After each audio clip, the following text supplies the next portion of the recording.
Yo, we back. Episode 82. What's We good, in these, beloved? we in these streets, in We these outside. podcast streets. How we maneuvering? You got breakups. You got all type of shit going on in the podcast community. All type of beefs and shit, bro. How was your? When the last time we recorded? 2 weeks ago. Yeah, about 2 weeks. How your 2 weeks been? It's been pretty good. Just been focused, working. I see a lot of crazy stuff going on the Twitter and YouTube streets. So ready Yeah, to get into these topics. How about you though? horrible. Horrible, most horrible 2 weeks, man. I can't really divulge because I don't want to expose nobody, but Uh-oh. I've been having to use this therapy shit to work through my friendships and navigate through friendships and helping with relationships, etc. So a nigga been down lately. I just haven't been saying nothing, but I got to maneuver, and then I started getting into fucking GTA on the computer. I'm fucking addicted to this shit. Niggas is selling drugs and all doing all types of shit on there. Like I wish I could do in real life, bro. That shit is addictive. I ain't gonna hold you, and it's Yeah. mad fun. It's like GTA and Sims put together. So I've been maneuvering through the GTA streets, learning shit. I'm trying to get a gaming PC now to really invest in myself. I know me and you having conversations off air, like, yo, Corey, so what you want to do? What you want to take serious? And I just think that all three of them things I want to take serious: social media, podcasting, and the Twitch shit, because there's money in all three. Facts. Damn, comedy wasn't even on my list. Damn, but I guess comedy is within social media. But yeah, that's been something I'm just trying to be focused on because I really feel like I have episodes in my life to where uh I don't like my financial livelihood to be in other people's hands. Like I like creating my own money and doing it. And I've had situations where I was fired from jobs or lost a job or it's no more work. And then I just go through this subtle sadness because of my attachment with things money can do for me. And I got bills now. So Mm. I've been going through that. And I've been trying to navigate and find a new way to do things, to be honest with you. And I think that I need to apply more myself consistently to certain things to get an outcome. I think that I don't put 100% effort into things. I try to spread myself across, and I think that I can't do that right now. You know what I mean? Like, I guess when I focus on one thing, the other doors are open naturally, and then they just come within my schedule. And that's what I'm trying to focus on right now. So that's it. Yeah, I was gonna actually hit you about that earlier. I mean, there's a way where it's all kind of connected, even when it comes to like the GTA, the streaming, the comedy, like Twitch. Twitch is a big. I know you're on Twitch, but like just really dedicating, putting some time aside to hop on it every day. Even if you're doing the GTA and just talking about whatever's on your mind, and just growing the community. Yeah, I agree with you. I agree with you. So I've been, being consistent in that, and then me and you been chopping it up. I like the rapport that we got, like off mic, like we talk about shit, like, yo, I feel this way, even if we indifferent about the shit, like that type of shit. What the fuck? That type of shit is what create the chemistry, like for as far as the pod. Um, Hmm. what the fuck did I just do? But I just on the computer. So, the responses I've been getting is like, yo, that's a great pod. Like, I fuck with her. Like, my man's hit me up. Like, I fuck with her. So I told you. Like, yo, she funny. She joked the same way we joke. Um, as a matter of fact, my cousin girlfriend sent some topics to me. She fuck with the pod too. She fuck with you too. So shout out to them. My man TJ. Shout out to them. Shout out to Shout TJ. out to them. And they've been fucking with the pod, bro. The chemistry is working. Like I told you, I like it's gonna flow. It's gonna flow. Keep it going. Damn, I'm trying to find. She sent me this articles in regards to, the Memphis cops. All right, I got you, Sean King. She sent me a Sean King post. That's the last nigga. Yo, I fucking hate Sean King. Like I don't like Sean King. You don't get to get a shape up and then say you black and you white. Like that's insane. Yeah, And people are really buying that he Sean King is black, like for real. Then the for nigga like, yo, my mother told before she died, she told me I'm black. That's his only evidence. Telling me that man can't go to institute.com and send that a little bit of that saliva over to them people and figure out what he is. we in He different times. He's transracial, so if he's saying that he's black, he's black. That's how it is. Can't do that. Self You cannot ID. do that. We in different times. I'm about to be transracial. I'm about to be Asian. I'm white when I walk in the bank. Oh, are you? What's your name? What would be your name if you was white? That's a good question. Something I know my last name gonna be Banks, that's for sure. Something, you know. That's black. Yeah, you're right. That's like on some hip hop shit. You gotta take Let me see. What's a powerful? Let me see. Maybe like you got. Well, I can't call them people, but like a Schultz or Schultz is something. in the Jewish realm. Yep. Yeah. Well, we gotta say they. We can't. You know. Okay. We might get canceled. You know, you call their name, man. Yeah, I might get canceled. They're gonna try to Kanye me. Oh man, list of demands. You ever asked your parents what your name would be if you was the opposite sex? I did actually. So my mom, who's like she was like a huge Michael Jackson fan. I'm talking about when he was in the Jackson 5. She used to go to their concerts, all of that. Mm-hmm. And she told me like she really wanted a boy for her first child, and she was gonna name me Michael after him. She was like that type of fan. So she just, you know, last minute gave me my name. I was like, well, gee, thanks. I'm glad you ain't really put much, you know, thought into, you know, my name. You wanted me to be Michael as a boy, but yeah. And then she just said Steph when you came out, like yeah, she basically listen. This lady ain't put much thought into my name. I'll be honest. Then she like it's not until like I became like 9, 10. She's yeah, you know it means princess. I'm like, man, fuck out of here. You really? She told me. I'm probably telling my age, but basically what she said was she didn't put much thought in the whole pregnancy. She was just winging it. She was just going off of vibes. And then when when she was in the hospital getting ready to give birth to me, Stephanie Mills was playing on the radio. I forgot what song she said. Yo, bro, I got the same fucking story for my middle name. Yeah, and that's what happened when the doctor, when I came out, she was like, all right, name her Stephanie. I'm like, all right, I'll rock with it. Stephanie Mills is dope. She a legend, so. And guess what? She apparently she dated Michael Jackson. I'm gonna tell you, my mom didn't play about Michael Jackson, but apparently she dated him for a little bit too. So Mike was getting them. Yeah, he was getting them. He was clipping them on the low. Mike might have the best hit list besides Pac. Low key. And Prince. Prince was really Apollonia. Prince got niggas in bitches though. Yeah, he had that's the big joker right there. He had Apollonia. So nah, but we aging the pie right now. Some of these people listening probably don't know what's going on. Mike had him. Niggas be calling Mike gay, but no, Mike had him. Mike had him. He had him.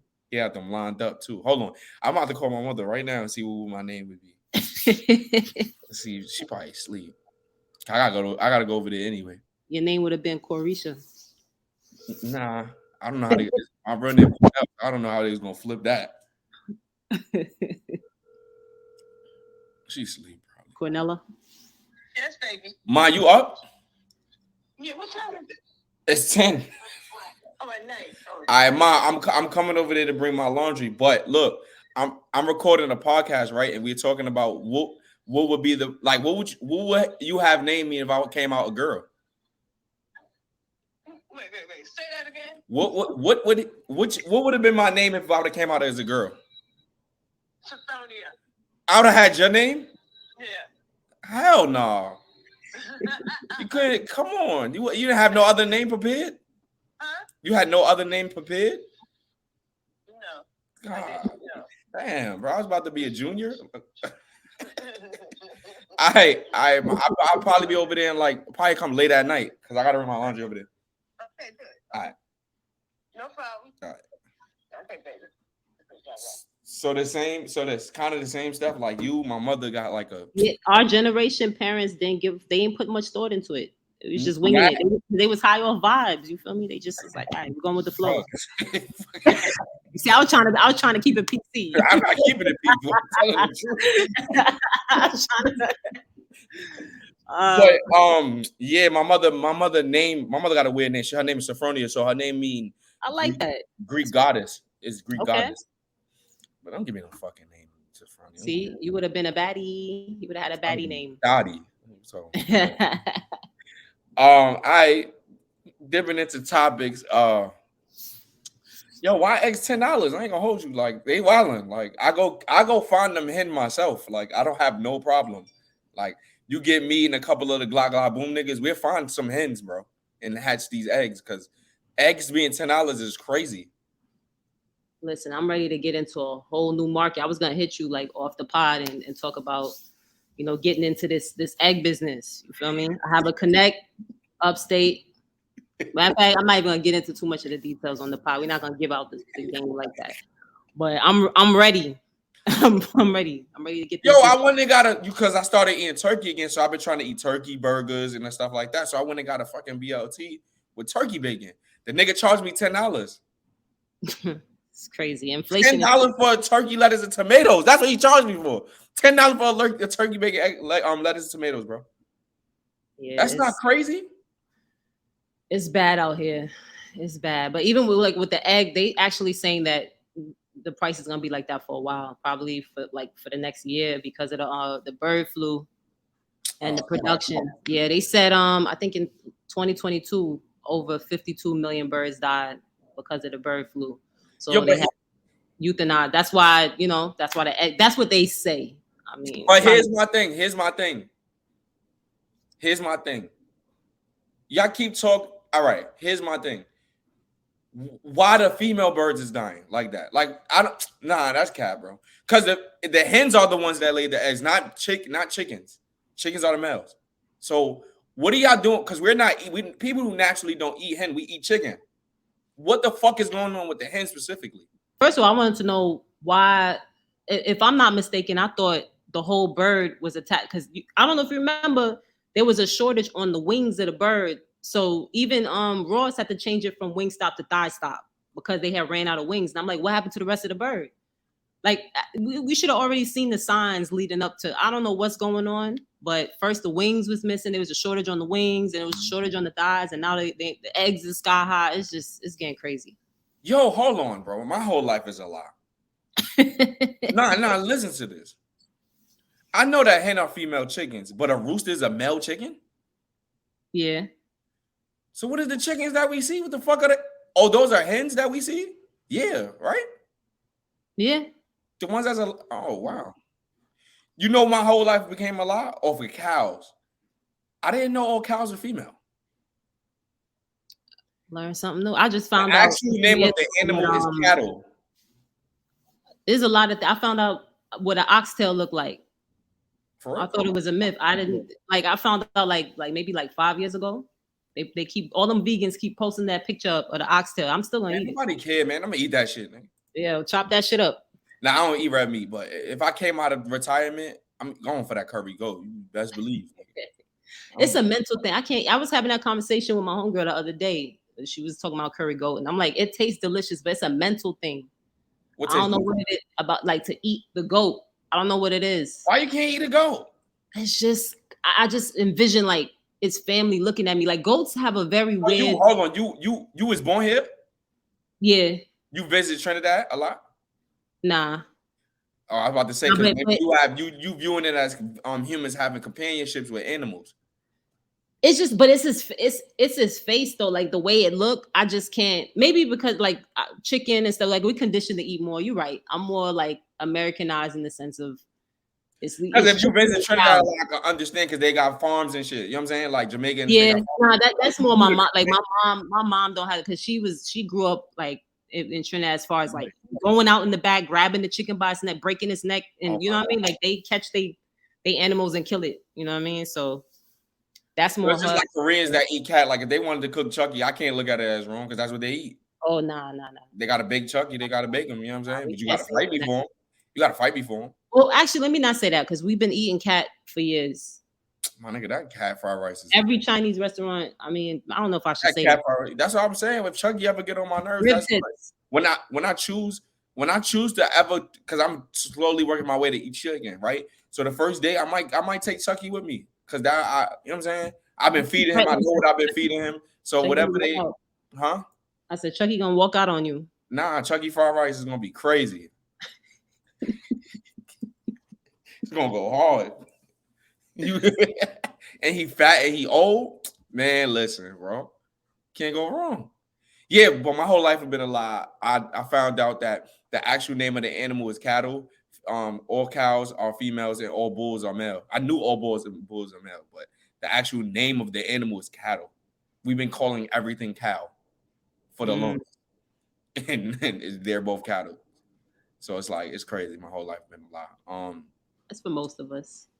So yo, me and you been having a conversation about the Joe Budden pod and its totality and adding guests. I've been peeking and you put me onto a few podcasts, the stop or the shop, whatever the nigga name is. But I've been paying attention to Ish, Ice, Joe a little bit, Queen's Flip, and the Parks don't really talk much. But I don't understand what's going on over there. Now I think they think they find the chemistry, but what I've been seeing is just like Ice is saying that he don't mind, and as long as he get paid, whatever comes, he not jealous, and it's just saying he not jealous. As far as what I'm seeing, I don't think you could probably feel different. I don't think Queen's Flip is a good addition. Not that he's not entertaining, it's just that he can't hold water, bro. Everything that goes on, he got to talk about it on the internet, and I think that he does something that is gonna backfire on him one day because Joe's a nigga that likes to air shit out eventually.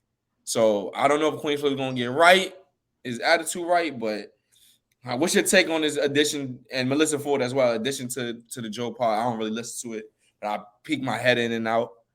What's your take on this shit? I like it. I'm giving them some grace. Melissa, I love Melissa. I think she's a great addition. I think she's very articulate. She adds a whole different vibe to the pod. Right. And the thing with Melissa, yes, she's a female, but she can kick it with the fellas. She's not overly emotional. She allows the men to be men. They can get their locker room talk off to a certain extent, and they don't have to walk around eggshells around her like, oh, she's the only female. Like she's kind of like one of the fellas. Flip is kind of like what you said. I think he's still learning to adjust. He's very high energy. He projects his voice. He can be very his energy can be polarizing. It could be a good thing or it could be a bad thing. Kind of like what you said. I mean, him and Joe, from what I gathered, there was some turbulence between them. Joe he did suspend him, and then Flip popped back up because he realized what I'm talking about. Yeah, he suspended him already because Flip has been doing some stuff behind the scenes. And then my thing I thought he was Rory, same shit. But see, here's the thing though. So I don't know Flip personally. I'm a viewer like most people, and when I just kind of know him as like the jokey joke guy.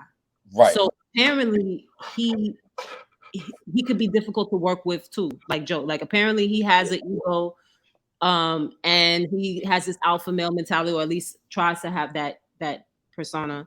And there has been he's kind of been trying to find his space on Joe's platform. I guess like he doesn't want to be looked at as an employee. He wants to come on some like equal, kind of like what Maul and Rory had. And Joe was telling him, nah, I don't really work like that. Like you're coming on, this is a trial run and you're part of the team, but it's like, just kind of be a team player type of thing. Right. So apparently they got into a whole argument off camera where, Flip was trying to tell him that he got his own shit going on and he don't really need to answer. Like it's kind of a struggle where it resulted in Joe telling him like, take the pot off, just like how he told Rory. And Flip, I guess Flip learned from other people's mistakes and popped up on the next taping and was like, nah, you're not about to fire me. So he's trying to find his way. I'll give him another month or two to adjust and see if it worked. But he does appear to be getting a little better. He doesn't interrupt as much. He's toned it down a little bit. But I don't know if that's truly him, if he's gonna feel comfortable long term, kind of dimming his light, so to speak. So we'll see how it plays out. Flip has to adjust to the new position of being one of the co-hosts, one of many co-hosts, or one of many stage presence compared to him being the interviewer. And his podcast, he's the interviewer. So he can be aggressive, and he has a lot of relationships with the people that he do interview. So he can be like, fuck you, nigga, but you can't do that when guests come on. Like, you know what I'm saying? Like, nigga, whether you have a relationship or not. I want to talk about the Lola Brooke situation. I know this is type old, 2 weeks ago, a week ago, but it was just more of like, I sent that to you and I was talking to you about it because I feel like he's too old to have resentment. No, I can't say too old. He should be able to control and navigate his feelings towards resentment of a rising star. If she hit you up and said, let's do a skit, and then you dubbed her shit and not thinking she's somebody, and then when this person becomes more popular than you, and then he's sitting across, and then you are the worker, because you was the man at one point with doing the skits. Now you are the worker, and they the new hot artist. You got a resentment, and you don't want to talk. I feel like it should have been articulated during the interview, and you could have made it personal, even if it got awkward, to be a man and be like, yo, it's some jealousy there, and I got resentment there from the things that he did. I feel like he's been transparent about a lot of things, and for him to at least they edited it to where you can't see it, but he was quiet the whole podcast. I think that was very like trash, because honestly, as a New Yorker, we don't really see much of us make it out. And then on top of that, I'm always going to congratulate female rappers in New York. I'm always going to congratulate, like I'm always going to congratulate and move with it, because we don't see a lot of people make it out. And then on top of that, them taking over rap. Like we had two New York big present stars took over rap, Cardi B and Nicki Minaj, right? But I want to see more of it. I want it to be more opportunities. I want to have a Foxy. I want to have a Queen, like, well, let's even not New York, but I want to have a selection of women rappers from New York that make it to that place, whether she a one-hit wonder or not. So I didn't like that Queens Flip did that and then made videos about it and was causing controversy to make the attention on him. Even if he claimed accountability, I don't feel like that was right to talk about. If you wasn't able to talk about it when that person was there and why you didn't talk. And I don't think, and then like you said, you told me like nobody noticed that the nigga, but Joe, that the nigga wasn't talking. So he even made it about him because nobody really noticed the shit. So I ain't really respect that. I'm not going to say he's too old for that, but I feel like we've been in those situations where he's almost, I think he's 40 or almost 40. We've been in situations that we've seen people that, like, to be honest, Ray, the nigga that's popping on the internet, he used to DM me when I was lit and asked me to do skits. I used to roll with the nigga and help the nigga do skits. We got about we got like 4 skits together prior to his blowing. But I don't ever get jealous or have resentment because if I hold that jealousy, I don't get my blessings in total. And that nigga's way more popular than me.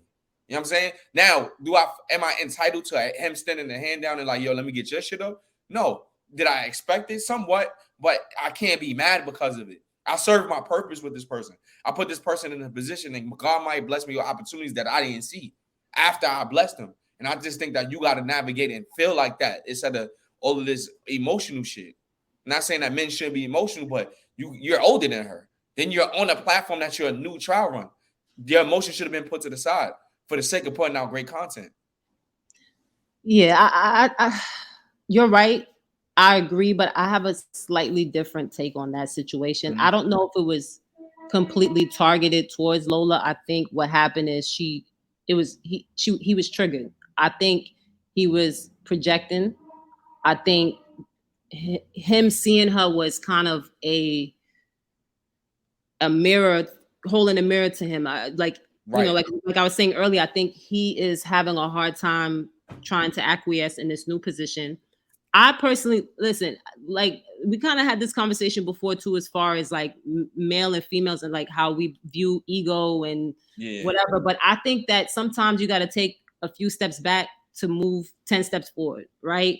And he might be having, who knows why I personally feel like his reasoning for getting on the pod is financial. I don't know if it was necessarily for visibility, because Flip in an argument with Joe already was bragging about when Joe told him he has 30 million listeners. Flip basically said, well, I have over 1 billion views. So clearly he's not on the Joe Budden podcast for visibility. It's probably a financial thing. Like let's just kind of psychoanalyze the thing. So I think as a man, he is assessing the situation and feeling like, damn, I already got my own thing. I got to flip the script. I got my own. And it's just me speculating. I don't know. But it seems like he felt like I already have my own thing running. And now I got to join and be one of 6 on somebody else's platform to handle my handle. And a person that was not beneath him, but was starting out, she's her own boss. She's now a guest, the star attraction on a platform where he is a worker. So I think he was more embarrassed. I wouldn't say necessarily jealous of her, but I think by her presence was a reminder of his current position in life. And I think he shouldn't look at it like that. You can work, you can be a worker in one avenue and be a boss in another. It's all right. That's fine. I don't understand why people have a problem with that. Yeah. I don't understand it. Like, and then my thing is, this is choice. You chose to go into that atmosphere. It's not like you was forced. So, like, But again, financial, like he said, he was. Even Joe kind of alluded in the last episode. It was either the last episode or one before that, where he was like, "You put that out there as far as him needing a loan for 6 figures. Like that's a lot of money to ask for up front. That means you're fine. You're not handling your handle if you that much in debt, or I'm not gonna put debt on there out there, but you need that type of money up front. You got something going on, right? You know what I mean? So I don't know if it was he might have had to take that, and I think Joe is doing him a solid kind of situation. So I hope he gotta curb his ego and hopefully, I'm rooting for him. I like Flip. I think he's a talented person, and like you said, even with the Lola situation, I think it was distasteful. Hopefully she was able to see it for what it was and let it roll off her back and keep it pushing. And I like her energy too. No, I love her energy. I love her energy. I love gorilla energy. I really love their energy. Gorilla, look, yo. What? What? I can't. I was trying to root for her. I'll never look at her the same. There's a couple things when she was doing that fake grunting in the bathroom and she sounded like Rick Ross. Yeah. And then the comments she made about what she liked to do on her extracurricular activities. I can't listen to her music. Huh? That's what happened. What's wrong with that? Yo. I ain't gonna lie. I'm not putting my dick next to no food. You crazy? Listen, these new breed of women is doing a lot of stuff. What's wrong with the white sauce on the halal food though? Secretions on fries. They want golden showers. They want all kind of. It's just these new girls out here. CAREESHA's on a new name to P Diddy. P Diddy. Listen, let me tell you something. I can't wait to get my money up. You gonna be peeing on girl? I'm gonna be doing a lot of things because yo, you wildin'. Listen, Diddy got these girls in check. He got a baby on the way with a woman he probably met like a couple days before. Like he's wilding. And CAREESHA, the fact that she's okay with golden. I mean, let me not kink shame, but fuck, yo, kink shame should be allowed. I hate this era, bro. That's nasty. Fuck. My thing is like if it's exclusive and you doing that with your man or with your boo or whatever, and you want to do y'all little kinky stuff, fine. But she letting a nigga that have 30 other women piss on her. I ain't gonna That's wild. I'll pee on CAREESHA. I ain't gonna hold you. I'm sure you would. She's a beautiful woman. I'm sure you would. That's not why I would pee on her. That's definitely not why. I really wouldn't. I'm really not into like doing that type of shit to black women, but specifically, y'all, I don't know why. Well, she said she liked that. It seemed like she be bathing in it. She like that. I would want to do that to a white woman first, way before a black woman. It's like 8. You know what I'm saying? But for some reason, I think white women like that too. They probably originators of that. 100%. They be into some wild kinky shit. They always into some wild kinky shit. Yeah, he's P Diddy for sure. He's definitely P Diddy. He got these bitches going crazy. Like for her to even admit that shit is crazy. Damn. $1 billion make you do a lot of things. So if you don't know what we're talking about, Trina came to an episode of CAREESHA Please, and they was talking about their nasty kinks, and Trina had CAREESHA, Young Miami, admit to like she's like getting golden showers, and the internet went crazy. And at least she was honest. I could respect it. Yeah, shout out to her. I could respect it, but damn. Getting into people. Lori Harvey, boy. She the realest nigga in the industry. Is she? I love Lori. Let me ask you a question for real. Because I do feel like these are PR relationships. Absolutely, 100%. So what you think is the benefit for the men? Is it the image of, because what I seen Twitter talk about is that Michael B. Jordan and how you pronounce this nigga name, bro? Franklin from Damson Idris. Idris. That they have an image of looking like they might not date black girls. Do you think that this is the exchange? I don't know if it directly correlates to that. I think it's just more so we're in a different space now where people gravitate towards relationships. Like the rappers are catching on to that too. If you notice, every rapper we went from before where rappers kind of wanted to stay. They had a whole wife and kids, and they had like Fab hid Emily for 20 years.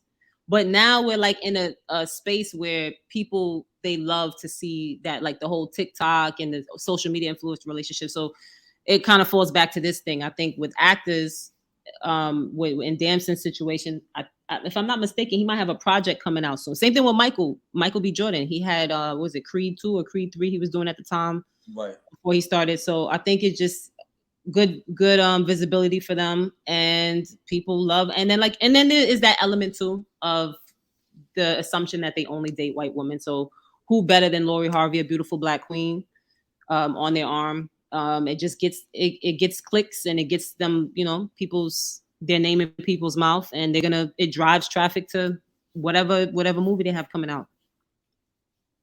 I never even heard Lori Harvey speak, and I don't understand why people are surprised. If you not know the history of her mother, well, you better look it up yourself. The original City Girl. The original City Girl. She had Steve Harvey's a simp in my eyes, but I mean, to get money to be with one, it could go for women too. Like, you should want to make money as an adult because you want to make money. To make enough money to date somebody specifically is crazy to me. I'm sorry, you base your whole life around somebody. But Lori Harvey's mother been moving in the streets too. The original City Girl, like you said. So the daughter's not too far from the tree. Yo, speaking of my daughter being too far from the tree, that picture with Erykah Badu and her daughter made me a little bit uncomfortable. That came across my timeline. Yeah. Yes, y'all have wagons, but it's like, how old is her daughter? 18, exact. Oh, yeah, she kind of young. That's kind of, I'm sorry, that I hate to be the bearer of bad news, bro, and I might ruffle feathers, but that shit was kind of weird to me. They gonna come for you. I don't care. Liberation. It's not about liberation. What are you trying to, like, how long have you been waiting and looking at your daughter like that for to be like, all right, she got a wagon, she old enough, like, let's take this picture? That's not weird. Erykah, she's a free spirit. That's what we gonna call it. If it would be any parent, it would be Erykah. It would be Erykah Badu. I'm not surprised. Yeah. Don't get me wrong. I am not surprised. I just think that shit was kind of weird. That shit was kind of weird, bro. That shit look just like her. It's like you putting your daughter on the market in a sense. Like, what the fuck is going on, bro? She just showing off how she can, how she literally recreated herself, because that's her daughter is her twin. Yeah, I see it. You know what I mean? But okay.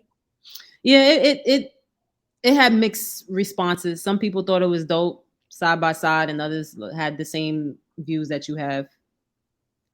It's kind of weird. I get it though. Do what you want. Yo, somebody said Ice Spice raps and IG captions, bro. I was crying for like 10 minutes.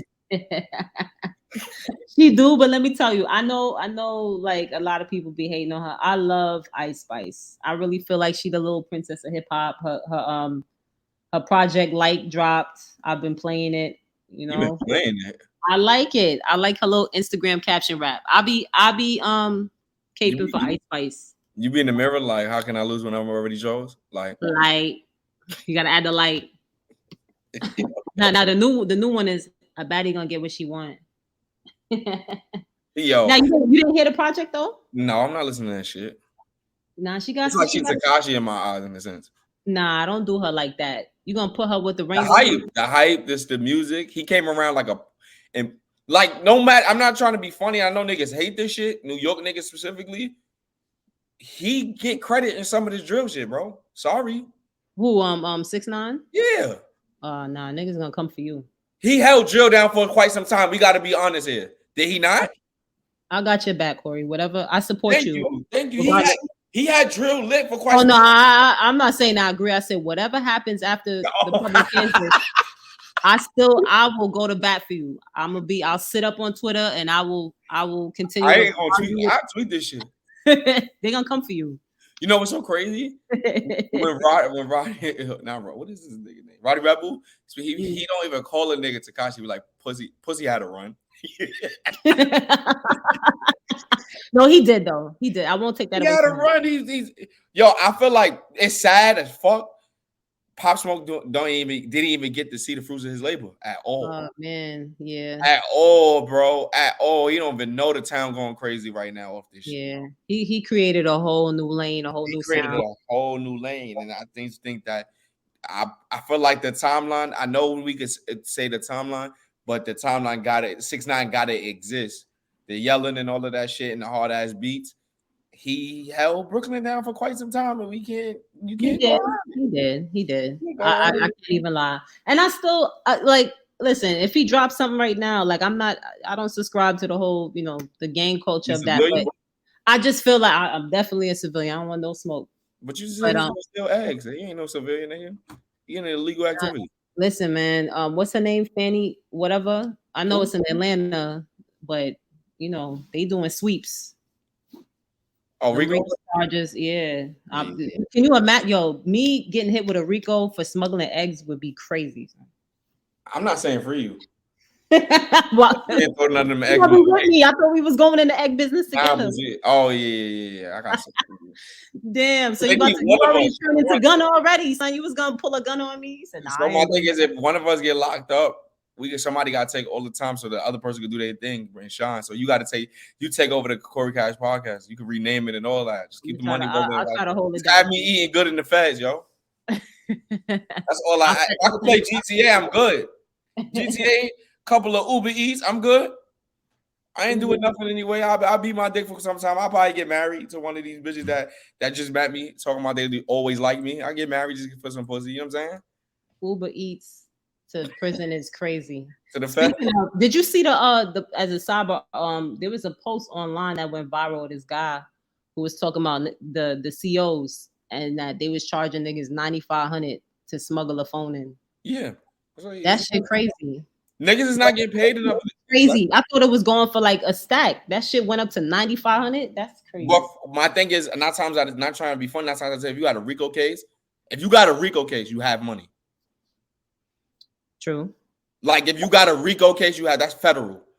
Federal don't deal with minor petty crimes as far as murder. Like you had to be involved with some deep shit involving money. So whether you was murder for hire, whether you was doing like selling drugs, you got $9,500 ain't nothing to you. Ain't nothing to you. And the female COs is selling but they doing it by the minute, like a phone card and shit.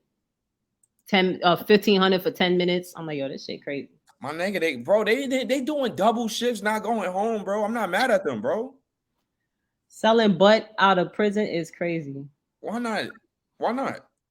They don't feel like they get what about the doctors that was doing the nigga? Doctors was taking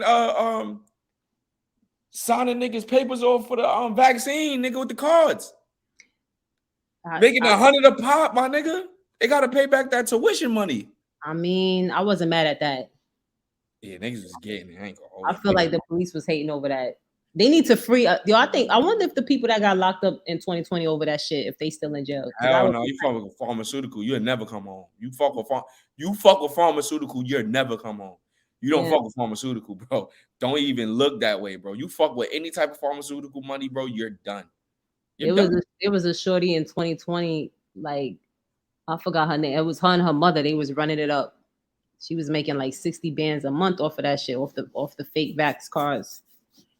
My nigga, a nigga had unemployment in all 52 states.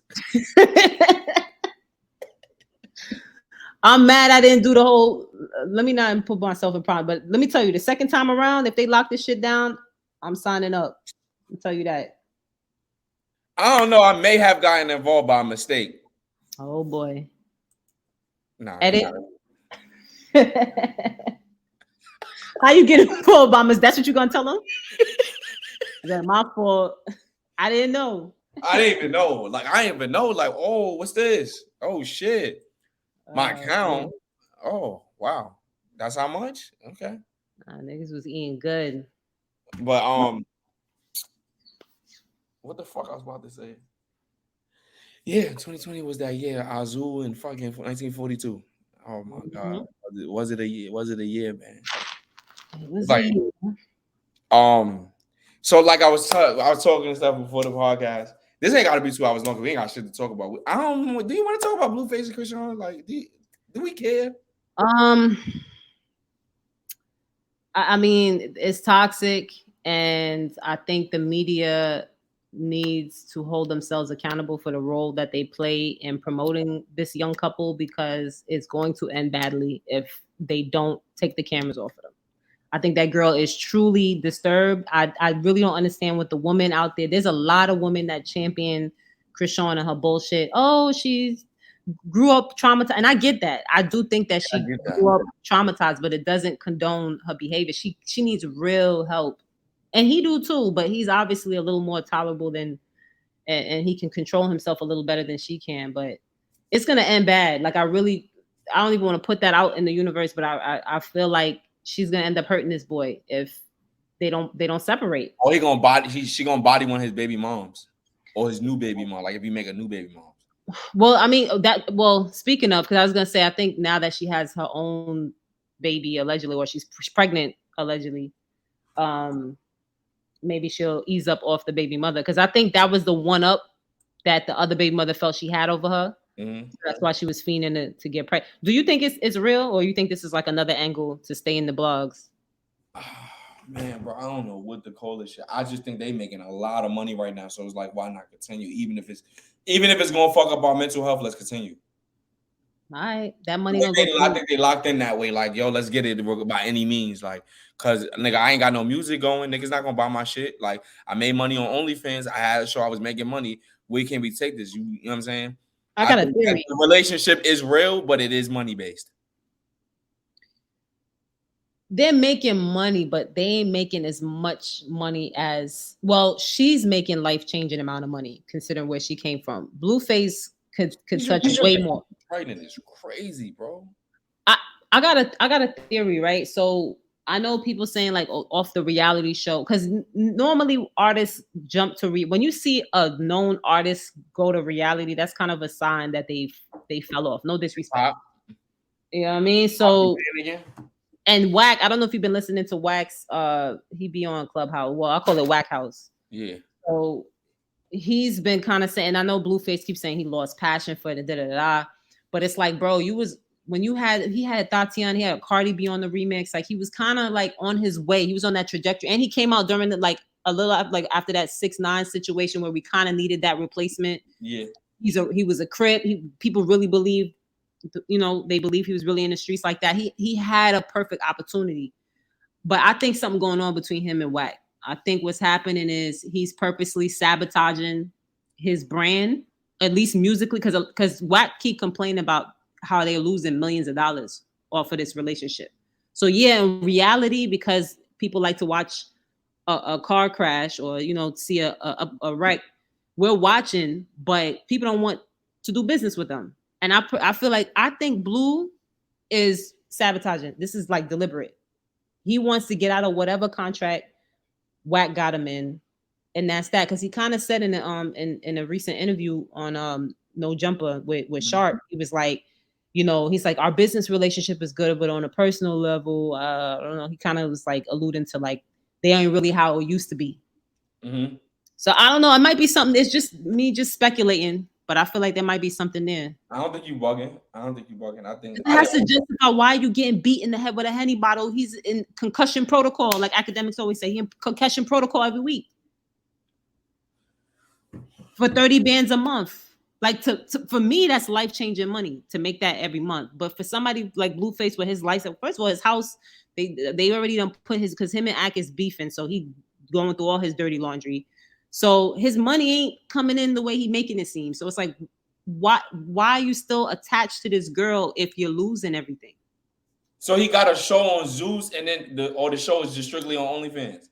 It's on OnlyFans. I know it was at OnlyFans, but what about that new show? That show is on OnlyFans too. Was it Love Crazy in Love or something like that? Yo, so my thing is 30 bands is not a lot if you got to bust it down with your girl. That's 15. Well, he she giving everything to he got mind control over her for some. Yeah, to 30. But at the same time, for their lifestyle, a rapper's lifestyle, his house, what she's losing, by the way, allegedly, apparently, like you got to play the camera crew, you got to pay everybody. That's the thing. And Wack be giving it up. Wack be saying as his manager, like, yo, the money ain't coming in the way he making it seem like it's coming in. So it's like he's like he could be like he kept telling him, you got to move away from this girl to get your money right, and he don't want to do. I think he really love her. I think like he might as well. I'm not trying to be funny. This might sound crazy. I think they should just start fucking on OnlyFans. At this point, why not? You make more money. He already was eating her box on live. Why you did it for free? After he said she was with 10 niggas in 1 year. Disgusting. Yeah, I seen him say that. I didn't know he started eating it on live. On live. Crazy.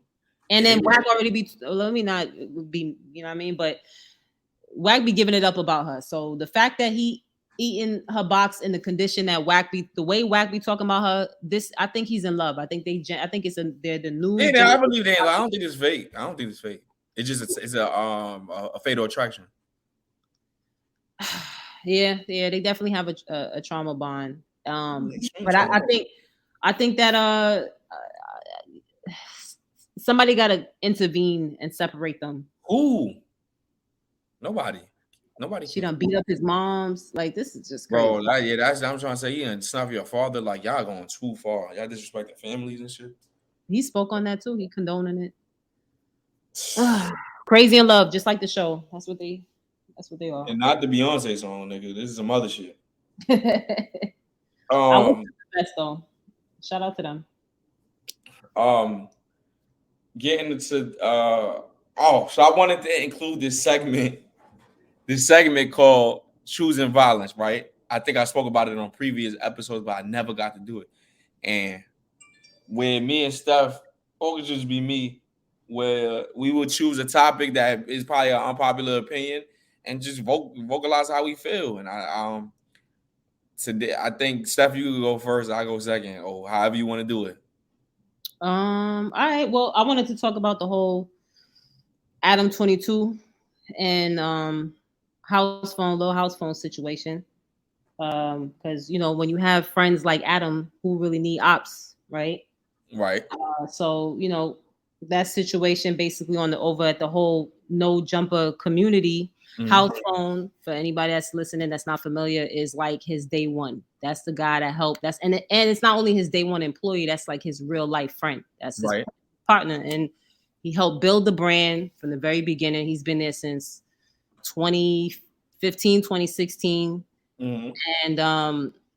And Adam gets into porn. He has a lot of stuff. Actually, Adam is another one. He doesn't really have a passion for podcasting and all that stuff now. He's more focused into like the whole porn industry. And so I think it was a month or two ago, he was at the AVN Awards, which is like the porn awards. And there was a white transgender porn star. I'm not gonna mention her name because I feel like she's corny, but he claims that they had chopped it up at this award show, and they had did something that went viral, which to this day I still haven't seen this clip that they speak of. He said it was on TikTok. I tried to go on their TikTok. I did not see it, but he claims they was goofing around on the camera, and she said something about jokingly like how she was gonna give him head or something like that, and he laughed it off, and he felt like, hey, it would be really funny if I brought you on my platform. And so she gets on the platform and she keeps she's like extra thirsty to expose that she had sex with a member on his platform, which happened to be Lil House Phone. And Adam claims to his defense, like he didn't know that she was gonna expose him like that. He was like how, she kept dropping his name throughout the podcast. Like she was very adamant on getting it out to the point where when he said like, listen, I don't think that we're going to have to edit this. He was like how she was upset. And it just seemed to me like Adam was more afraid to ruin the relationship with this individual than his day one. Mm-hmm. And I just feel like it was wrong on so many levels. Number one, a lot of people in that whole no jumper ecosphere, because the hosts on that show, they then have their own platforms. They have their own streams. So one of the hosts that has their own communities had alleged that they overheard Adam a month prior to this incident say that he had a friend that was friends with a trans porn star that told them that she had sex with somebody in his inner circle. So he already got wind of this situation. Right. I don't like how now that Adam is getting a lot of backlash, he feels like he's trying to, pass the blame. He's blaming it on the editors, like, oh, I tried to have them edit out his name and that it slipped through the cracks. And the other guy, which I have issues with the other guy, I forgot his name, but it's called Sledge something. That was on the show that is like a channel under the No Jumper Network. Right. That guy's a known racist. He said a lot of inappropriate stuff towards our community. And I don't know. I just feel like Adam capitalizes off of drama. And a lot of the times it's to the detriment of the Black people on that network. There's a lot of people that work at No Jumper. There's like over 30 different people that work at No Jumper. And it seems like the Black ones are the ones that he's always throwing under the bus, that are his near and dear, his friends and co-workers. Flacco, I don't like, even though, I'm definitely not defending Flacco as a person, but I think that was corny. I just feel like they have no loyalty. He has no couth. He doesn't believe in repping his whole team. They just don't look like they're strong as a unit. Right. You should never embarrass your people to the world or expose. He was tone deaf in the whole situation. But what are your thoughts on the situation? I feel like I'm very adamant about this whole thing when I was telling you like about the boss, because I think we had conversations about Joe and like the head of things. I just think that as the head of things, that's cap that you have to say so on whether this get published. Mm-hmm. Two, this is something that I went and did my own research because I saw it coming up. And when you text me, I'm like, all right, Steph must want me to really get into it, right? So I started watching House Phone. House Phone actually was vulnerable at one point and told Adam about this before as a friend. It's not your job to tell some. And then on top of that, House Phone actually told Adam, bro, I don't want this information released, and begged you to not post it. So you trying to throw the response on the editor like you don't run the No Jumper podcast is insane to me. What I don't like about it is at what cost are the clicks and the views worth? According to Adam, yes. Because he has no integrity. We got to call it what it is. He has no integrity. We let white men specifically in spaces of hip hop. We treat them with respect, and they have been bound to always cross us. And that's just the forgiveness of Black people heart, and we got to stop. And adding on to the House Phone admitted that he was the kind of descriptive that, if I had to keep it in layman's terms for the people that might think this is nasty, that he wasn't a bottom in the situation and that he's transparent and said he did have an encounter years ago. Now, a lot of people might say, ew, the response Adam expected, it got a lot of attention, but people don't respect you no more. People don't respect you no more, Adam. Like, especially if House Phone was like, I don't give a fuck, nigga, I say I did it. And he said he has to say that, right? Because he kind of got outed before he was ready. Yeah, he got outed. So my thing is, House Phone has a girlfriend. He had to explain that story too. Yeah, she held him down. So my thing is, it's not your job to be outed, and I'm not even going to disclose like a specific individual. I received some information like that before from somebody I know. I'm still friends with them. They told me this. They probably said it in front of too many people, and it's not my job to tell that story ever again. And I think that this is what I learned as a human. Like, you gonna do what you want with your dick. Just long as you not on some machismo, I fuck a lot of bitches shit, and then you on the low doing that, then it's just contradiction. The person I heard it from was not no big machismo type shit. Just a free going person. And they said they had an encounter when they was younger with someone, but that's not my job to tell the story and who this individual is. That's their story, and that's what they want to do in their personal sex life. And I just don't think you invade the privacy of going through people's porn history, because that's what they into. And I think you don't invade the privacy of the sexual endeavors that they said they had with things that, see, this is the part that's so hypocritical about Adam. When Crip Mac was on his show and he was talking about he liked the Old Town Road song. Adam was like, I just think that the human beings are being society's being so progressive as far as like you got a gangster that's liking a homosexual song, a homosexual man song.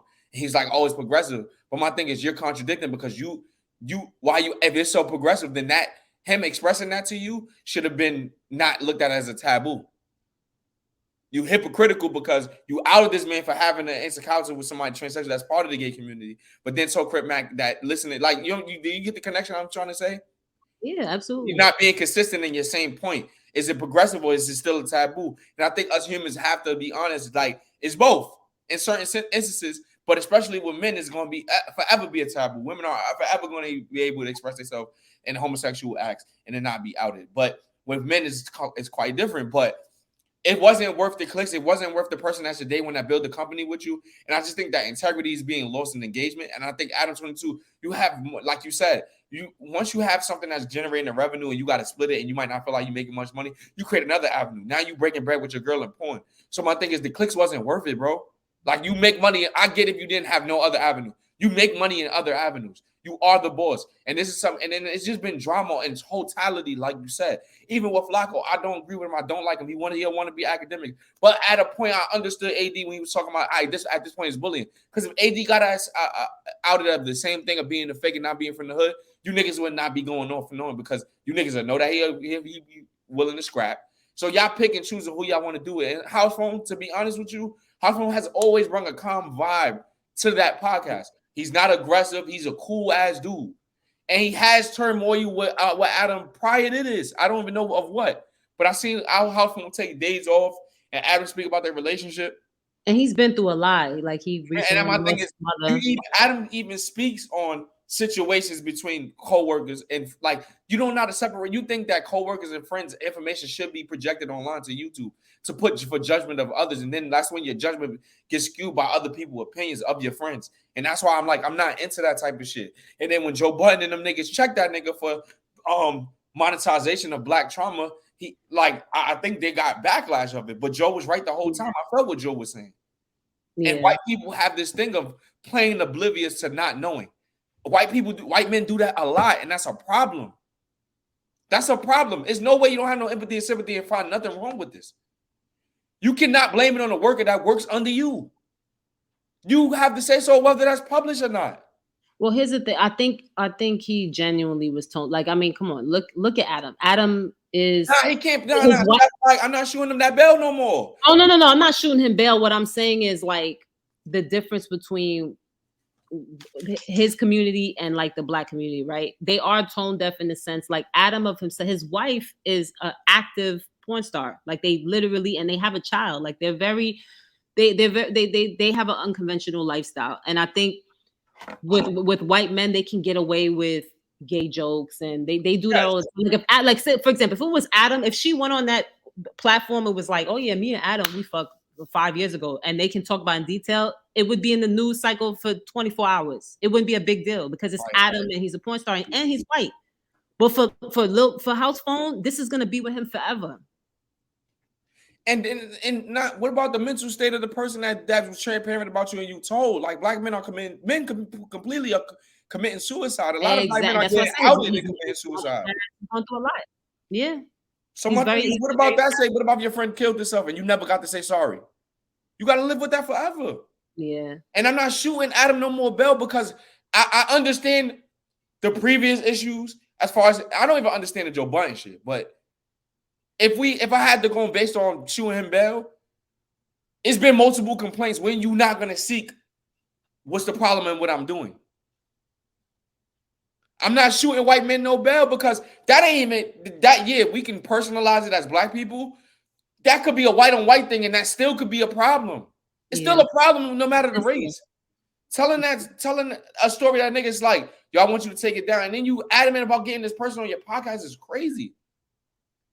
You don't get like that's just ridiculous. Well, all right, so like watching No Jumper, right? Having a trans porn star talk about a sexual encounter she had is very on brand with No Jumper. The only difference is I think Adam should have made the exception for house phone, considering the relationship and being more in tune with the community and understanding it's not like if it was one of the white, I forgot the other white guys that he got on there, but if it was one of them other white co-hosts, it's whatever. They would laugh it off. It's not a big deal.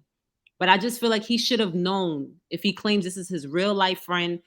Maybe some of them other white co-hosts wouldn't be offended, or it wouldn't be a big deal. But but like you said, he already had a conversation with House Phone, and House Phone told him he wasn't comfortable. First of all, I watched Adam's response. Adam said he put it in the group chat a few weeks before because like I said, that person was thirsty to get this story out because obviously she has an agenda and she's trying to use this to push her brand and drive traffic to her OnlyFans and whatever she got going. She's a porn star. But she tagged when they was at the porn awards or whatever, the AVN awards, she tagged House Phone, who was not there, who had nothing to do with it, and was like, ask him about me. And Adam saw that and still felt like, oh, I didn't know if something went on until the day of the interview. Come on, my nigga. Like, bro, that's you know what time it was. Bro. That's crazy, bro. She been thirst, and then he keeps saying, oh, she's really mad at me because I told her I had to edit it. And then my thing is, in order for you to see it, and this is what I mean by like empathy and sympathy, in order for you to see a change in Adam's actions and his characteristics, bro, everybody has to take a stand. And my thing is, they getting paid too much to take a stand. Oh, nah, it's turmoil. AD not fucking with him. AD a real nigga. AD said he gonna burn that shit down. He a real nigga. That's not right, bro. That wasn't right. And that's the type of stance you gotta take. And then I heard the people that saw him House Phone was like, yo, if you leave, I'm leaving. Yeah. So let me ask you this, because I think the argument people are debating is, do they feel like Adam intentionally, like this is all a part of a bigger play and he's a mastermind? Do you think that it was 100%, even with the whole story of, because he did edit a lot of the content, but it's still what was left, it's just coincidentally perfect. The way his name was dropped. It's a big play, but for the simple fact that like it's problematic to even have engagement with this person that's trying to out somebody as a business partner with. Whether they work for you or not, it's problematic. As a mad shit that he did, that's problematic. He be having hoovers and different sets come to the but my thing is, this is the thing. This is the thing with business owners, right? Y'all starting to look at people like they're replaceable, and that's when you lose the human feelings. Because you obviously feel like House Phone is replaceable because you got Lush, you got AD now, you got Gina now, you got the almighty nigga, you know what I'm saying? So it's like, you're starting to feel like people are replaceable, but you should cherish people. All right, this is two sides, right? People got to start looking at how they treat the old workers and not continue to work under somebody that treat their old workers and out their whole workers like that. And then Adam, they got Adam. Like it should bring awareness to situations. I'm seeing too much podcast owners treat their old coworkers like shit because they get new people. And that's a part of business that I think that people have to be. And when you see that as the other coworkers, you should be planning your way out and you should have a backup plan, or you should be stacking your money to create your own thing. I feel like when you get on podcasts like Queen Flip is not like how you say, he's not looking at it as a stepping stone. He's looking at it to become a part of the cast forever. And my thing is, you already have your own podcast, right? So sit there and you get interviews that niggas that joke. You in a lane that nobody's in. You should stack your money up and have a 2-year contract and not resign and do your own thing. Yeah. Use it to your advantage. People got to start seeing the abuse that coworkers are getting and moving in their own spaces. Like you should start being, even though this might be looked at as foul, you should start being opportunists too, because that's how their owners are treating the people. And that's not right. And my thing is, the internet is starting to see it. Don't worry, a few days from now, yes, it's drama, but my thing is them views going to start to go down. They're going to have to create something else. And that's my thing is, at this point, is no jump with great interviews or it's just drama? Because it's just drama at this point. Flacco was bringing drama. That's why Adam was holding on to him. Not because he was insightful and know how to hold interviews, because I'm not trying to be funny or try to do somebody disabling. He stutters. He's not. You cannot be in a position of speaking on a mic, whether on phone, or audio or video, and you a stuttering person. You can't. Yeah. You can't wellly articulate yourself. Then as he rushes, he got anxiety. He should have never been on the show as a podcaster. He was there to be. That's what I'm trying to say. So that's that's how I knew at that point you really don't give a fuck. You just care about the drama. This man is stuttering, trying to interview niggas. That's not good journalists. Like that's the journalist integrity is just gone in this podcast business. It used to be radio when you sit there and you talk to somebody, ask some good questions, and you get great interviews. Don't like it's no journalistic integrity no more. And that's when you lose the human part in this. And that's when niggas start dying because there's no feelings. We gotta feel for the people we interview. We gotta feel for the people. Y'all niggas don't have no boundary. Y'all won't cross, and I won't. Like, and I think that as we got to start taking a sense to this shit, and we got to stop giving white men we got to stop giving white men their grace because they can play around like that. That's not fair. We can't accept it because it's white anymore. It's just as a human, as another white man, yeah, you right. It would have been going 24 hours, but the actions don't make it right because it's less harmful. That's not your job. That's God's job. That's the reason why the story never hit is because that woman has been the trans woman has been trying to advocate and to expose somebody for nothing. And that has not hit the internet. She can say it 1,000 times. It has been suppressed for a reason. It wasn't your job to heighten it. Yeah. It has been suppressed because God didn't know one niggas to see it. It's not your job. That's niggas make it their job to do certain things. It's not your job. That shit was problematic in itself. What any transgender woman that comes onto the porn industry, I mean, that's a porno star. And I hate to be the judgment of this, and I hate to say this and sound homophobic, but it's gonna be problematic. Because the men that have their sex with them don't really want that side of them being told. Well, here's the thing, right? Just to be factual. So this is another reason why I'm wondering if Adam is genuine in the whole, he only had intentions of having her on to make it a fun pod, right? Like, it's not a fun. Like he actually. Anybody you talk about, you got to talk about them anonymously. You got to be like, yeah, I had this one. He had her on before. He had her on before, and that's my thing because he's making it seem like I only brought her on because it's supposed to be a lighthearted thing. Like he was oblivious to her agenda. She was on a panel with other trans, and I actually thought that was a very good pod. It was a panel of other trans, and they was talking about their social issues and breaking it down, and it was all messiness. It was really genuinely a good, informative conversation. I'm for that. But here's the thing: she was on there, and of course, she had to be she had opposing views, right? Very controversial views that the other trans was not they was not rocking with her, right? So, but then you give her a separate one-on-one. Why? Well, not a one. He had another person there, but my thing is, if you claim it was like, why did there was other trans people on that panel on his platform that were way more outspoken and had better, they were just better conversationalists than that person was. What was the angle? That's why I feel like I don't know if it's genuine when he's saying that he didn't have ill intent. So here's my thing, Steph, and I want to retract and reiterate something with what I said earlier, right? When I mean that, I don't think it's problematic to just have a trans on the podcast. I just think that everybody here is to hear who can you expose more than your lifestyle of your social issues and not being able to be in a relationship because of your profession, because of your sexuality, because of your trans woman. Like, people not really interested in that part, and that part is interesting. That's why I told you as you spoke to me, I said I fuck with it. But everybody wants to listen to this trans person talk to find out what rappers or celebs that person fuck with. They're more interested in that than anything. Mm-hmm. So that's what I mean by this problematic. Then my thing is, it's problematic by seeing that your first encounter with this person, they kept trying to give you this information. The characteristics show that this person was a fiend to get on the show, period. Yeah. What is your story to tell then? You're not questioning that. You're not questioning the opportunities in that situation with knowing that they told you the name and it's your man's and you still having the knowledge and you still put this person on the platform. Yeah, he had no business interviewing. Where's your integrity? Like, where's your integrity in all of this? I don't fuck with that.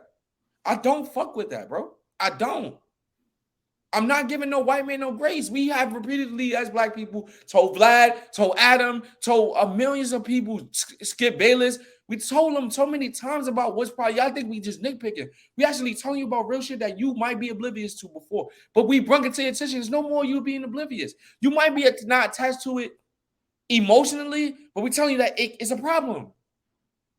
And if you have black workers, you got to care. Sorry. And the black workers, if they're not caring, you stand up. We got to implement caring about black people and black issues, even when white people are plain oblivious, or they are. You sit down, you teach them, you give them another strike, and that's it. How many strikes these white people need, bro? Like, this shit is outrageous, bro. The man could have killed himself. You got to sit there and explain that. Now every time you beef with a nigga could call you a F word. Like, who want to deal with that? Who want to deal with that, bro? I get it. I know. Nigga, it's a nigga in my hood. Niggas out of him. I don't know who found it out. Niggas end up finding out he was on a website with other men. He can't come back to my hood. But imagine living in that secrecy. Like, you gotta live like that. You gotta watch your back. You can't come back to your own neighborhood, bro. That's tough. This is how serious Adam needs to think of it, and Adam needs to be explained.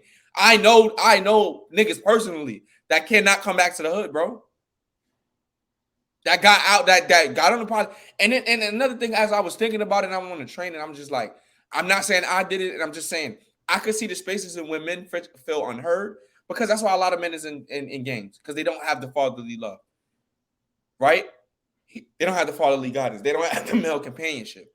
So I can see states of vulnerability from young teenagers, especially black men, of them getting in spaces of issues with women, not being able to get women, and they coming across. Because I'm gonna be honest, I've had my like encounters as far as like the internet goes, like on Snapchat, Facebook, of gay men and trans women coming at me, and I'm saying no, and I have to realize that the mindset is still a man. Like, I'm still gonna push towards it after you said no. Yeah. I've had to block them. I've had this. And I've even asked my gay friend, as a nigga I call Uncle Taurus. I said, Uncle Taurus, how do I respond to this? Because a nigga recently said hard eyes. I feel violated, but I can't vocalize and come at him. Yeah. I gotta take it as a compliment. But a part of me feel violated because I never gave you the right or the inkling that you can even come at me that way. And he said, yo, you just delete it or you say something. And I chose to delete it. You know what I'm saying? So I can see the states of vulnerability when you in a slump or you really depressed, and you sit there and you have a situation where you come find, and then y'all end up whatever. And it happens. I'm not to label you homosexual. That's the point of how you feel and how society feels about you, how you feel. But I can see the stats of that. I don't really think that's an ongoing thing for House Phone, because I'm pretty sure he would have been adamant about it. Like, I like that. It sounded like it was a one-time thing. So my thing is, can you really judge a human upon a one-time thing? Sometimes can't. That's subjective, but like, I can see the mindset of that going into that, and I due to the fact I understand, I really don't fuck with, because niggas cut out they self. I seen niggas can't come out to the hood because of this shit, bro. Nigga might be down, like the nigga that's from like my neighborhood probably did it for a cool 300. Not thinking nobody will ever see it, because all the niggas, he expecting all the niggas to be straight and never look at that website. And took the little 300 and then ended up getting outed later, a year later. Can't come back to the hood. I've heard of stories like that. It's more common than we like. Yeah, it's mad stories like that, bro. You gotta take your little 300, make your move, boom. But now you can't come back to, you gotta work when nobody know you. Then every time you walking through, you gotta look if niggas recognize you. Yeah. And your response can't be like, well, how you got on the website? Because then you look crazy. But you are right in asking that. You know what I'm saying? Yeah. But it's fucking crazy. I don't feel Adam for that, bro. As a boss, as if we even take the boss out as a friend, that's not your place. Don't worry, God gonna show niggas. God gonna show niggas. It could have been like, take the sexual preference out. It could have been a cisgendered woman that was, because House Phone is in a relationship, so it could have been a cisgendered woman that you met somewhere and thirsty to come on your platform to talk about how she fucked one of your co-hosts, one of your employees. There's an agenda there. She clearly wants clout. She wants to, and that can disrupt this man's relationship, whether he cheating or whatever the case may be. It's just morally wrong on so many levels. Like, even if you take out the whole element of her being trans. Yeah, if you like you said, it's still a violation if it's like you said.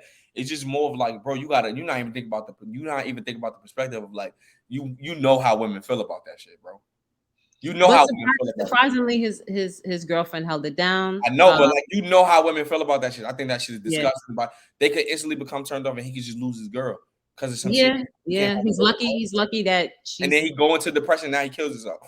That's what I'm worried about, right? Because it's still fresh. So right now he playing it like it's cool, but I just hope that he doesn't let it get to him. And I wish him the best because And we he can't seems be like the a judge cool of that. guy. Nobody can tell him no because that's his story, bro. And I Yeah. think like it sounds harsh, but I do think that when those situations happen, you as a human got to be have a boundary up, like a vulnerability, because it is.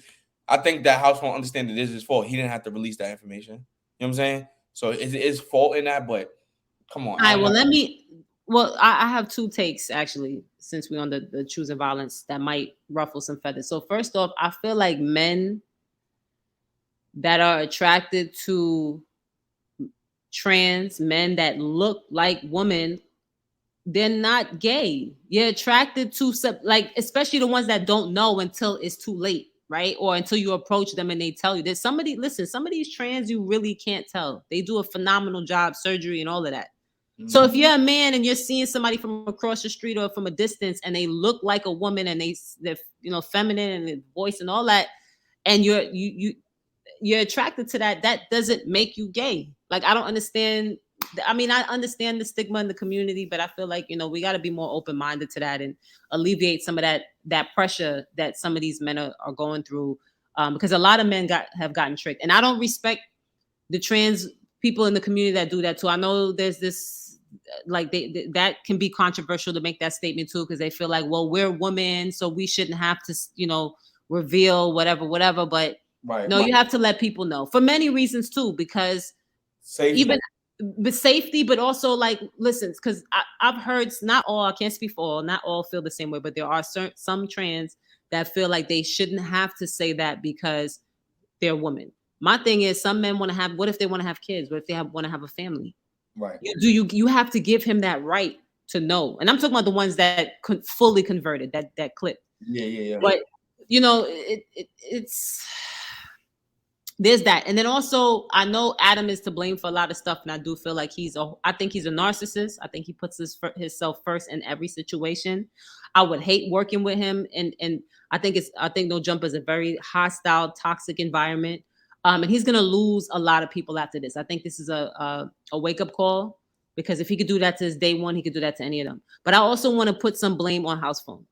We don't know the timeline when this transpired. They never got into that because it was edited. But I'm gonna assume it was within, because if House Phone been on No Jumper since 2016, it had to be somewhere within that window. I'm gonna say it was probably more recent, because he's only been dating his current girl for a few months.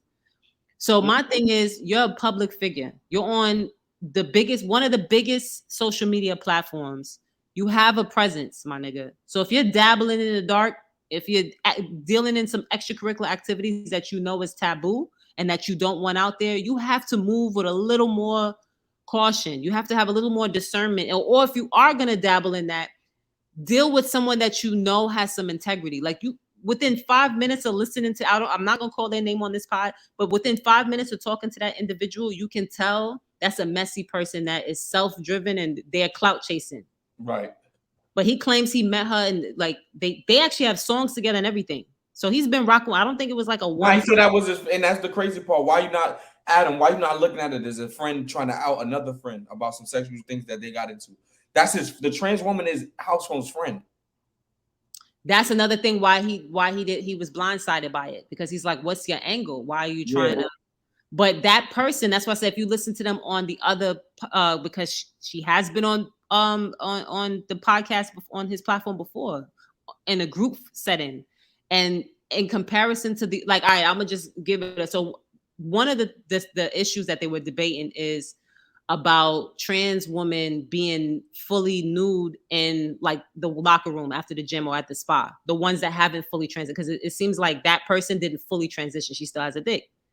So the other trans was saying you have to be polite and you have to be mindful of the cisgendered woman when you're in these spaces. They don't want to see swinging dicks in the locker room. And that same person, this is the person that House Phone was with, disagreed, and she was arguing that I'm a woman and they shouldn't make me feel uncomfortable. That's why I say, this person has a very unusual thought process. He should have vetted her better, because this was his friend. Right. So when I'm listening to this interview and I'm hearing her thought process and how she views things, and trans women are saying, listen, at the end of the day, yeah, we're women, but you're still thinking with a man's mindset, that entitlement. He's like, woman, and then the other trans person was saying, like, women have trauma. Some of these women have been sexually assaulted. Some of these women, like, just seeing a dick in these type of environments can trigger. And that person, the controversial trans, was like basically saying, like, you know, she felt that she should be free to, she shouldn't have to cover up because she has rights and she's still a woman, even though she has tits and a dick. Yo, listen. Let's get something shook. I'm sick of this shit. My nigga, you're not a woman, bro. And that's not, I'm not even talking about biology. If you got to introduce yourself as a trans woman, you're not a woman.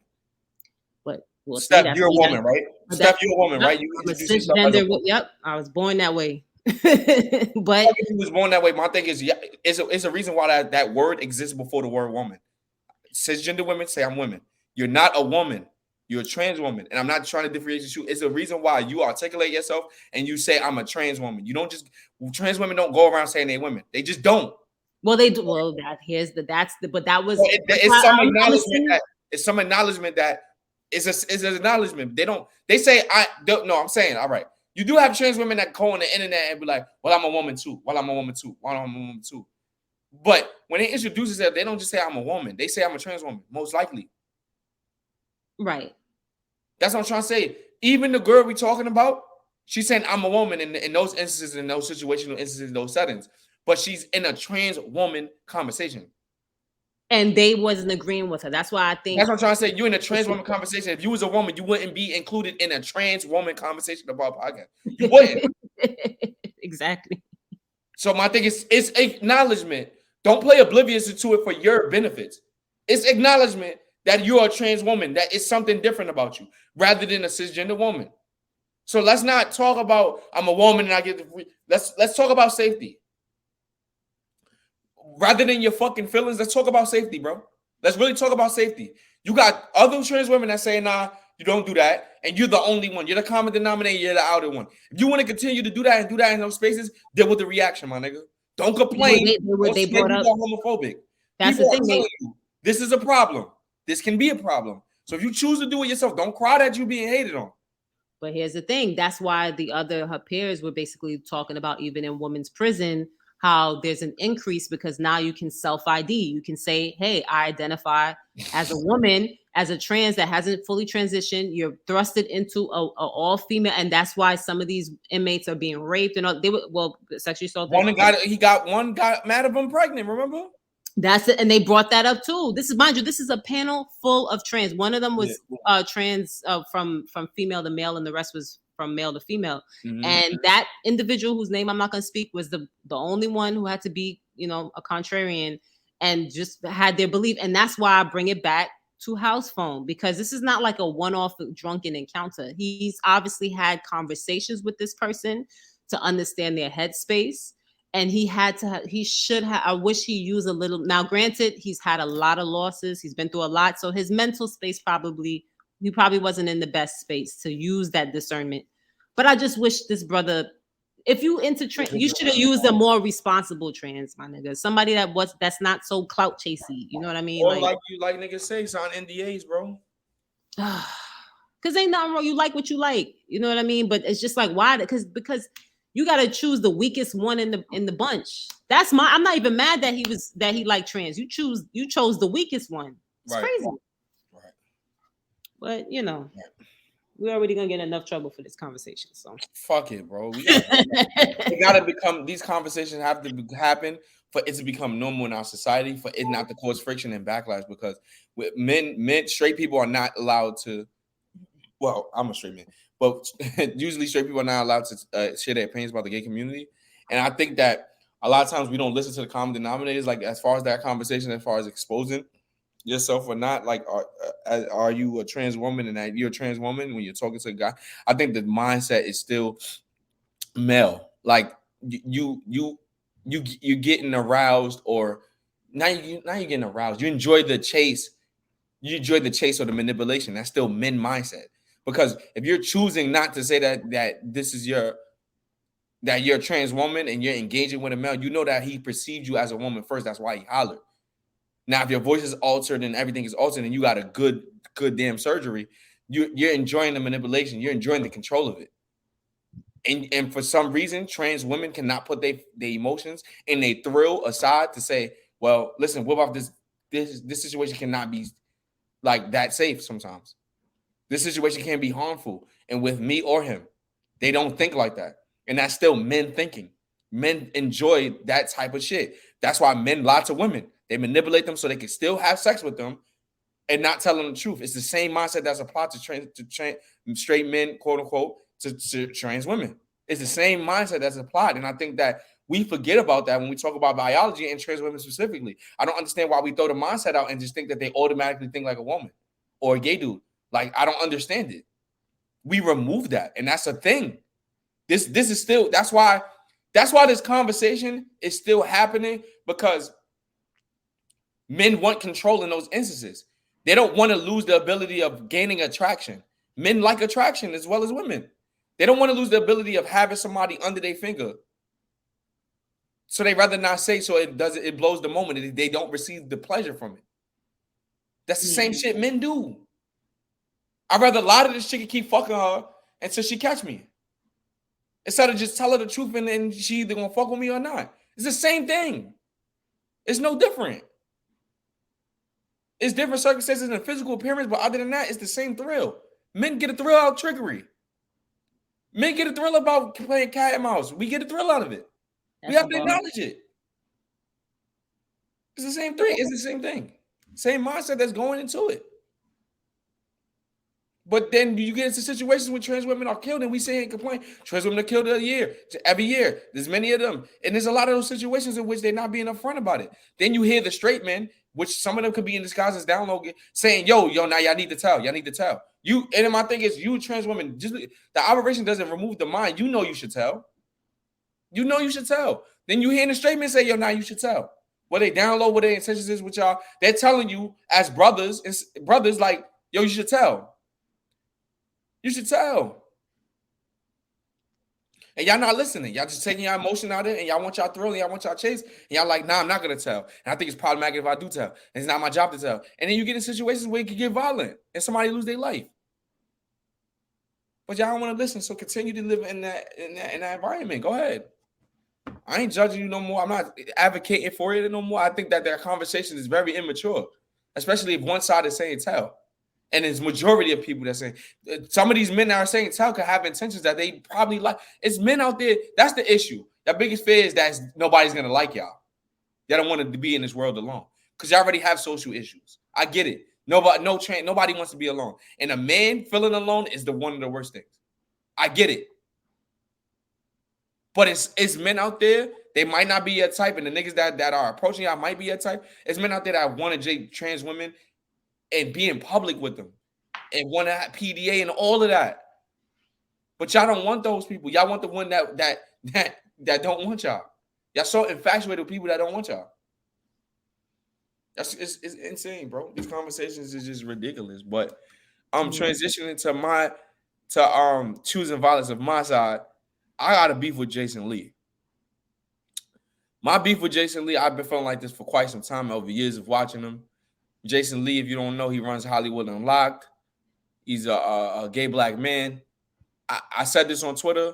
I feel like Jason Lee uses being gay as a crutch to beef with women. Oh, you want the whole community to you really choosing violence. I'm choosing violence, and I've said this. From trans to gay men. There's a lot of gay people that's gonna agree with me. Like, I feel like I'm not saying that he's not gay. What I'm trying to say is that he be dragging and violating women. He involves himself in too many women beef, too many women stuff. And then the reason why nobody comes at him, no straight man comes at him, because it got to be a woman, but he knows that he could dominate a woman. The Cameron Silver shit, he was right. Don't get me wrong. But in the situation as he brought Cardi B on the show, and she talked about her and Nicki beef, and he had a long beef with Nicki Minaj. Not saying Nicki Minaj is probably a piece of shit behind closed door. We don't see it. A lot of people have been complaining about shit that Nicki Minaj have done. But I'm saying none of them got music coming out. Why are you talking to Cardi B about that? Why are you so interested? Like, these are women that's willing to go that mile. Like, Cardi B is a superstar and all. And I just watched her go to Highbridge to press a bitch. Why are we igniting two New York women to beef? Why are you involving? Why are you so interested? But the world can't come at you because you're going to be like, well, I'm going to get... No. You're using that as a crutch, bro. You don't do that with men. You don't have the same energy for men. You don't. It's a fucking defense mechanism. You be violating women, especially black women. You be violating, stirring the pot like a motherfucker.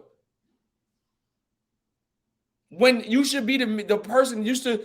If males are logical, you should be in the one like, all right, let me bridge the gap between. If I don't got nothing nice to say, then let me not say it at all. Let me try to fix the Nicki Minaj. Yeah, I get your hate for Nicki Minaj. Let me fix it. Why am I bringing her up there to talk the beat? My nigga, what's his name just died. Her husband is grieving. Why the fuck are you talking about Nicki Minaj?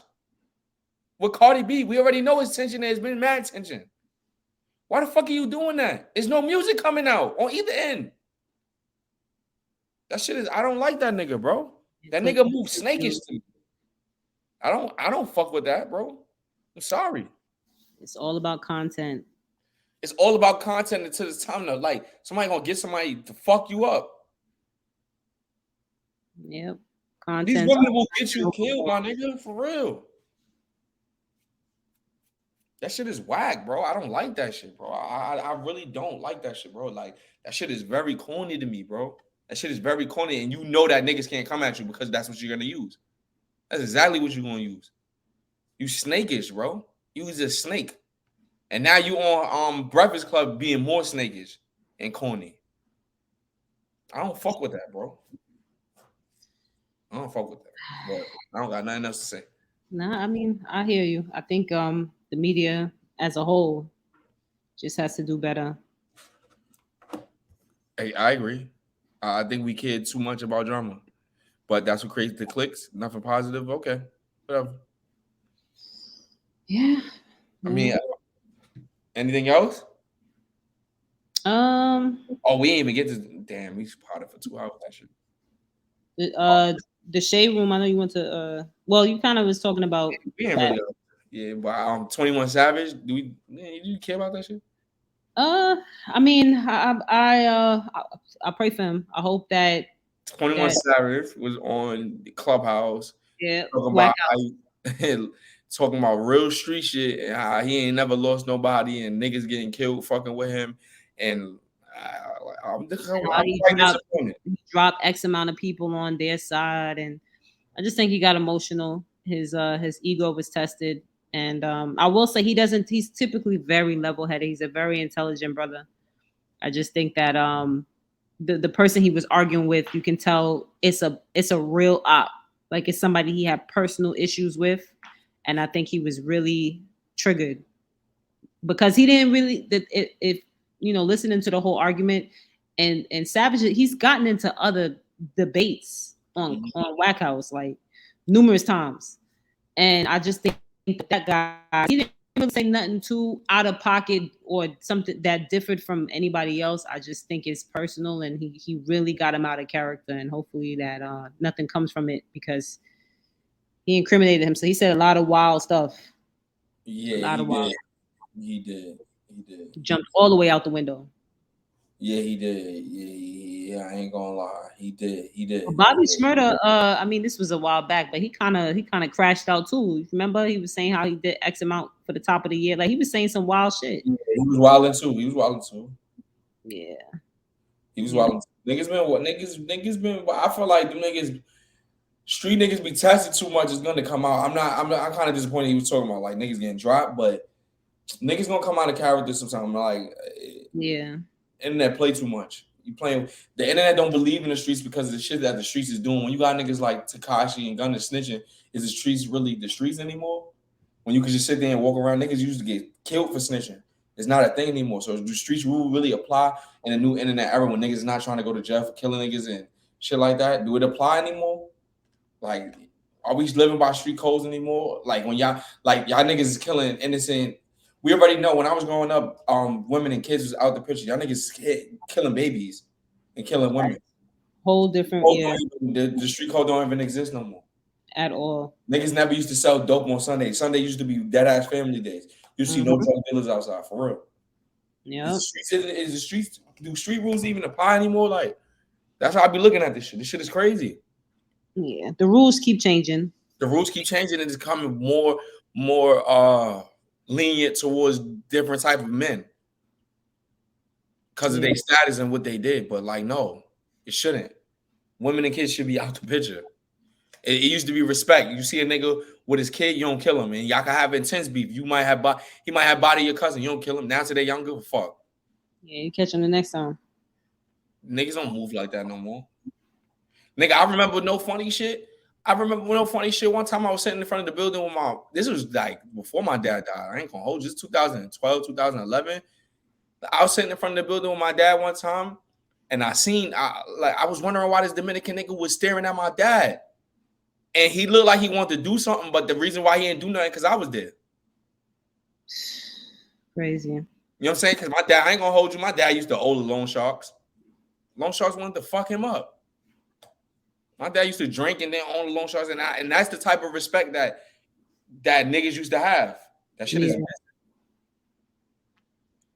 You don't have no more OGs to look up to. That's why you don't do shit to niggas in front of their moms. Like you don't. You women and kids is niggas out. in front of their mom. Niggas is violating the moms. Niggas is violating the moms these days, bro. Yeah, it's bad. It is bad. It's real bad. But street code even apply anymore, bro? I don't know. To be honest, I don't all the OGs is locked up, or they not really in a good situation financially. So the younger generation don't really respect them. That ass, bro. I don't know. Fucked up. But we done? Yeah, I think we covered all everything. There wasn't really much to talk about. We stretched. Well, I know you was talking about you wanted to talk about you transitioning from the vegan. Well, you touched on that earlier. Oh, transitioning me and turkey and shit. Vegan to yeah. I guess we can end it off with that. So I was vegan for 2 years. I got bored. I started to learn things about in order to be a vegan and stay a healthy vegan, you have to cook everything and make everything yourself. I'm not built for that, to be honest with you. Then I started to see that tofu has a lot of estrogen, which make you grow man boobs and and lower your testosterone. So you won't want to do certain things. But I started to see that was a problem, so I dipped and became a pescatarian in July. Then I found out mercury kills your brain. I'm like, shit, what the fuck can I eat now? Then now I eat turkey. And I'm kind of fine because I got a selection. I don't eat fish as much. So the transition from me becoming vegan, prior to that, I was only eating chicken, fish, and turkey. I became vegan for discipline, health issues. COVID was approaching. I didn't want no phlegm in my system. I didn't want to get COVID. So I think that lasted that whole year without COVID. I caught COVID last year around this time. It was a lot of phlegm, even though I was vegan and shit like that, but I lasted a very long time before catching it. I've been around, hung out with people that had COVID at the time and never caught it. To my knowledge, let's say that, to my knowledge. So it just was being disciplined. I wasn't on some shit like not wearing leather, not using deodorant. I care about the animals, but I wasn't the judgmental vegan. I judge people that are meat eaters and etc. That wasn't it was just discipline. I take on new challenges every year in life or every 2-3 years. That was just something I wanted to do. I did it. But the pros is, not getting sick, extremely not getting sick. The cons is it's not easy to eat with drink or eat out with your friends. And I was going out a lot, and to try to get a Beyond Burger is not the wave, my nigga. Every instance is impossible, and look for these shits.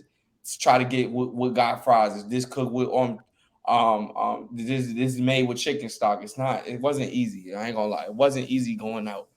It really wasn't. And I just got tired of it, honestly. So I think I'm not going to return to red meat and pork for sure. Red meat, I don't have a thrill for. I don't have a thrill for hamburgers. I don't know what goat lies. Oxtails is definitely red meat. That's something I would be interested in, but I don't even know if I'm going to engage in that, to be honest with you. So my next transition is back to chicken. I got a lot of home time, so I haven't got sick. When I tried fish, I didn't get sick. My stomach felt a little funny, and then they got over it. Turkey, my stomach felt a little funny, then they got over it.